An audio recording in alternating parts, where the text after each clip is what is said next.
नमस्कार प्रेक्षक C news Pune वृत्तदर्शनमध्ये स्वागत. पुण्यातून निवडून गेलेले खासदार मुरलीधर मोहोळ यांनी आज पार्लमेंटमध्ये मराठीतून खासदार पदाची शपथ घेतली आणि नरेंद्र मोदींच्या मंत्रिमंडळामध्ये पुण्याकरता आणि देशाकरता भरीव काम करू असं त्यांनी या प्रसंगी सांगितलं. मी मुरलीधर मोहोळ लोकसभेचा सदस्य म्हणून निवडून आलो असल्याने परमेश्वरास स्मरून शपथ घेतो की मी विधीद्वारा स्थापित भारतीय संविधानाप्रत अनन्य श्रद्धा व निष्ठा बाळगीन, भारतीय सार्वभौमत्वाचे आणि भारतीय एकतेचे निर्धाराने रक्षण करीन आणि जे कर्तव्य आता मला प्राप्त होत आहे ते मी नेकीने पार पाडीन.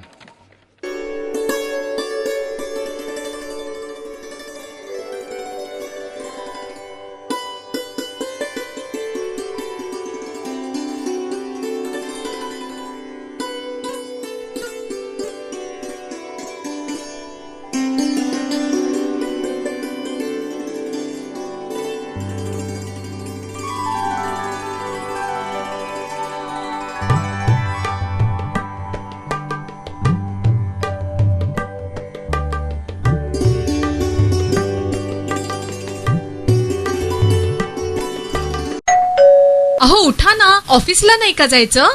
अगं मला आज फ्रेशच वाटत नाही, काही करायची इच्छाच नाही. अहो मग तुम्ही आजपासूनच न्यू युनायटेड फार्मसीचे गुड मॉर्निंग चूर्ण घेणं सुरू करा. अपचन, मलावरोध, बद्धकोष्ठ, आम्लपित्त आणि पोटाच्या तक्रारींवर खात्रीशीर आयुर्वेदिक उपाय. गुड मॉर्निंग चूर्ण. 35 वर्षांपासून सगळ्यांच्या पसंतीचे गुड मॉर्निंग चूर्ण औषधांच्या प्रत्येक दुकानात मिळते.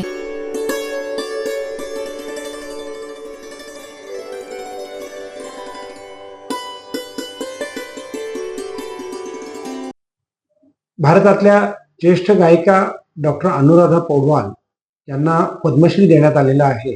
त्यांनी आदि शंकराचार्यांच्या संदर्भामध्ये जे गायन केलं त्याचं ब्रिटिश हाऊसमध्ये प्रकाशन होणार आहे आणि त्यानिमित्ताने आज पुण्यात त्यांनी पत्रकारांशी संवाद साधला. त्यावेळेला त्यांनी त्यांच्या आवडीची 2 गायनही त्या संदर्भातली प्रेक्षकांना ऐकवली.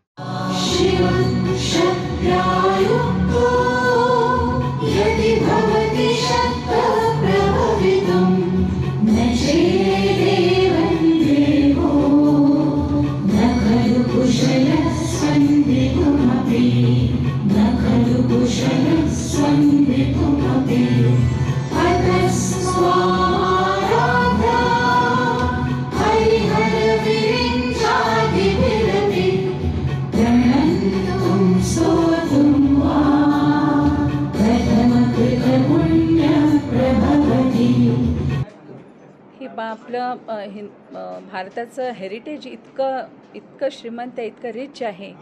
फॉर एक्झाम्पल आता आपल्या आदि शंकराचार्यांना आपल्याला जग हे मिथ्या आहे हे पहिलं सांगणारे आदि शंकराचार्य, की इट इज ओनली परसेप्शन. पण तीच गोष्ट ज्या वेळेला बाहेरच्या 3 लोकांनी त्याच्यावरती स्टडी करून क्वांटम फिजिक्सच्या नावावरती ज्या वेळेला त्यांनी ते संबंध जगासमोर मांडलं तर त्यांना नोबेल पीस मिळालेलं आहे आणि नोबेल प्राईज मिळालेलं आहे. आणि पण आपण म्हणजे त्यांची वावा नाही करायचं असं नाही, पण ओरिजिनेट कुठून झालं तर we should be proud of our heritage. ना आपल्याला हेरिटेज आपलं माहिती पाहिजे. इट इज नॉट अबाउट की तुम्ही 2 उदबत्त्या आणि 1 दिवा. It is not about that. It is about a discipline आणि आपल्या कल्चरचा आपल्याला अभिमान असणं हे तर पाहिजेच.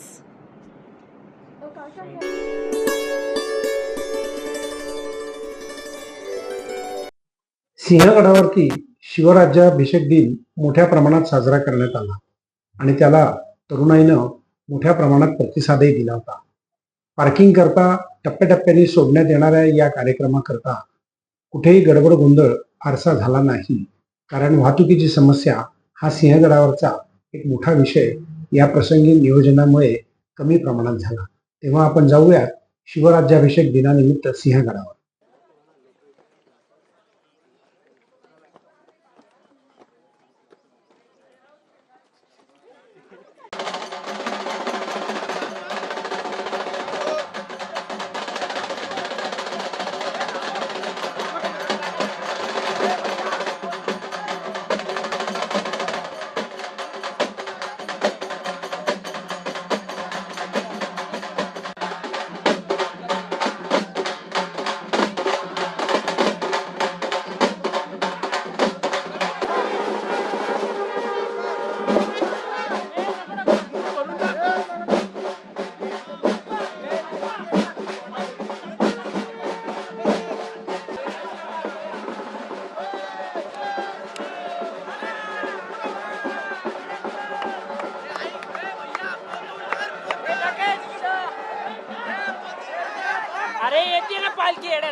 पुण्यातील फर्ग्युसन महाविद्यालयाच्या रस्त्यावरती असलेल्या एका पबमध्ये रात्री उशिरापर्यंत डीजेच्या तालावरती नाचगाणी चालतात आणि त्या पबमध्ये तरुण तरुणाई म्युझिकमध्ये थिरकत असते. त्याचबरोबर हे थिरकणं देखील त्याच्या मागच्या बाजूला असलेल्या एका जागेमध्ये ड्रग्ज त्याचं सेवन केलं जातं असा व्हिडिओ रविवारी सोशल मीडियावरती आला आणि पोलीस प्रशासन, नागरिक आणि राजकीय लोक खडबडून जागे झाले. रवींद्र धंगेकर हे सातत्यानं पुण्यातल्या ड्रग्ज या विषयावरती आवाज उठवत असतात. त्यांनी या प्रसंगी शंभूराज देसाई आणि पुणे पोलिसांवरती गंभीर आरोप देखील केले. याच्यामध्ये अंमली पदार्थ कुठनं होतं हा पहिला मुद्दा. आपण गुजरातच्या बंदरमध्ये लाखो रुपयाचा, करोडो रुपयाचा, अब्जावधीचा अंमली पदार्थ भारतामध्ये येताना आपण बघितलं. गुजरातमध्ये सरकार कोणाचं आहे तर याच्यामध्ये भारतीय जनता पार्टीचे सर्व नेते लोक अडकलेले आहेत. जे गुटखा किंग असतील, दारू किंग असतील, पब किंग असतील, हे सगळे यांच्या हातात हात घालून हे देश चालवण्याचा प्रयत्न करतात. आज आपण ललित पाटील बघितलं असेल, नंतर पबमधले अपघात कारचा असेल आणि काल त्या फर्ग्युसन कॉलेजच्या समोर पडलेल्या रेटमध्ये असेल. हे काही एक ठिकाणी नाही. आज देशामध्ये अनेक इंडस्ट्रीजमध्ये अब्जावधीचा अंमली पदार्थ सापडतोय.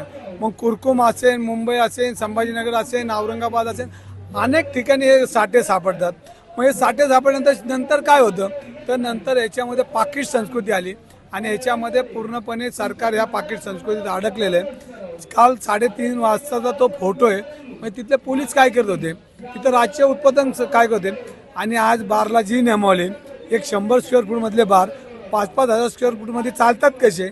म्हणजे आज सरकारला हप्ता संस्कृती आहे. महिन्याचा जर आढावा द्यायला गेलं तर त्याला पाकिट घेऊन जावं लागतं आणि हे पैसे मंत्र्यांच्या खिशात जातात.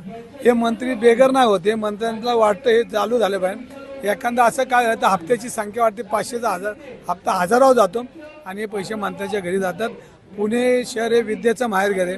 पुणे शहराला संस्कृती आहे. पुणे शहराला वैभवशाली राष्ट्रीय नेते दिलेत. मग जिजामाता असेल, छत्रपती शिवाजी महाराज असेल, लोकमान्य टिळक असेल, महात्मा ज्योतिबा फुले असेल, या अनेकांच्या विचारात आपण आहे.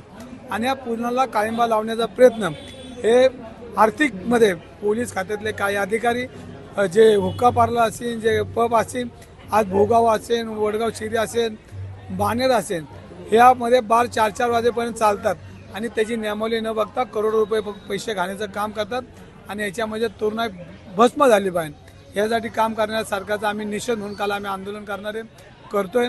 उद्या मी राज्य उत्पादन आयुक्तांना परत एकदा भेटायला जाणार आहे आणि परत त्यांचा जरा डोक्यामध्ये काय राहिलेले शिल्लक काढायचा प्रयत्न करू. नाही केलं तर शेवटी आम्हाला हातात कायदा घ्यावाच लागणार आहे. एक 5-10 बार जाऊन फोडावं लागतील आणि शेवटी पोलिसांना काम वाढवावं लागेल. आता हे पोलिसांनी कितपत करणार आहे आता शंकेचा भाग आहे. कारण पैशात इतके अडकलेत. अनेक पोलीस अधिकारी पबमध्ये भागीदार आहेत, अनेक पोलीस अधिकारी हुक्का पार्लरमध्ये भागीदार आहेत. म्हणजे ह्या सगळ्या गोष्टीचा आपण सारासार विचार केल्यानंतर सरकार दोषी आहे. पोलीस आयुक्तांनी राजीनामा दिला पाहिजे, बदली करून घेतली पाहिजे. आणि शंभूराजे देसाई ह्याच्यात डिफॉल्टर आहेत. खोटा माणूस आहे जगातला. त्याला एवढं चाललंय पुण्यात तर दिसत नाही का? आणि दिसत नसेल तर त्या पदावर राहायचा अधिकार नाही. मोठ्या गप्पा, मोठ्या घोषणा, मी लय भारी, मी लय आमका. का देसाई कसाई सारखं काम करतो. ह्याचं आणणं चुकून देसाई झाले, याचं कसाई आणणं पाहिजे होतं. कसाई सारखं काम करतो. आता येणाऱ्या अधिवेशनामध्ये आता लढणार, आता किती लढायचं सगळ्या गोष्टी अंधार या महाराष्ट्रात पडत चालला आहे सरकारचा. त्याला उजेड करण्याचं काम आपल्या सगळ्या युवकांना आम्हाला आता करावं.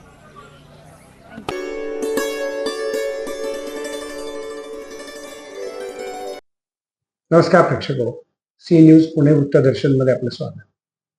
पुणे हे जगातलं ईस्ट ऑफ ऑक्सफर्ड म्हणून समजलं जाणारं एक केंद्र आहे. विज्ञान, तंत्रज्ञान, शिक्षण, साहित्य, नाट्य, चित्रपट अशा अनेक अंगांनी पुणे शहर हे फुललेलं आहे आणि गेल्या 200 वर्षामध्ये त्याची ख्याती जगभर आहे. पुण्यातला विद्वान म्हणजे वेगळाच असतो ही जगाची ओळख यापूर्वीच्या विद्वानांनी पुणेकरांची करून ठेवलेली. भांडारकर विद्यापीठ असेल, पुणे विद्यापीठ आहे, भांडारकर ओरिएंटल रिसर्च इन्स्टिट्यूट आहे, सिम्बॉयसिस सारखी संस्था आहे, फर्ग्युसन कॉलेज आहे, ARDA सारखी संस्था आहे. रिसर्च सैनिकी क्षेत्रात करणारी अशी पुण्याची ख्याती असताना पुण्यामध्ये ड्रग्सचा विळखा मोठ्या प्रमाणात दिसून येतो. तरुणाई मद्यपान करते, त्या ठिकाणी 18 वर्षाच्या खालील लोकांनाही मद्य विकलं जातं. याची काही उदाहरणं गेल्या महिन्याभरात आपण पाहिलीच आहेत. तेव्हा नागरिक, पोलीस, पुणेकर, राजकीय व्यक्ती यामध्ये कोण किती जागरूक याच्यावरती त्या विषयाची गंभीरता अवलंबून असते. पण या सगळ्यांच्या मागे असणारा शिक्षणाचा ध्यास पुण्यातनं कमी होतोय का? पुण्यात शिक्षण देणारी संस्था, शिक्षणात येणारे विद्यार्थी आणि त्या शिक्षणाकरता भरणारे शुल्क याची जर त्रैराशिक मांडलं तर कित्येक हजार कोटी रुपयांपर्यंत ही गोष्ट जाते. अशा वेळेला हे फी भरणारे विद्यार्थी ज्या आर्थिक स्तरातून येतात ते त्यांच्याबरोबर त्यांच्या सवयी पण घेऊन येतात. मद्यपान करणं, रात्री उशिरापर्यंत जागणं, ड्रग्ज घेणं या सगळ्या गोष्टी होतात आणि मग एकदा का तिथे डिमांड झाली तर सप्लाय करणारी बाजारपेठही वाढायला लागते. तेव्हा पुणेकरांना आपल्याला आपला लौकिक आता टिकवायचा आहे. याकरता आपण काय करणार आहोत? आपण निष्क्रिय राहणार का? पाहत रहा सी न्यूज पुणे वृत्तदर्शन.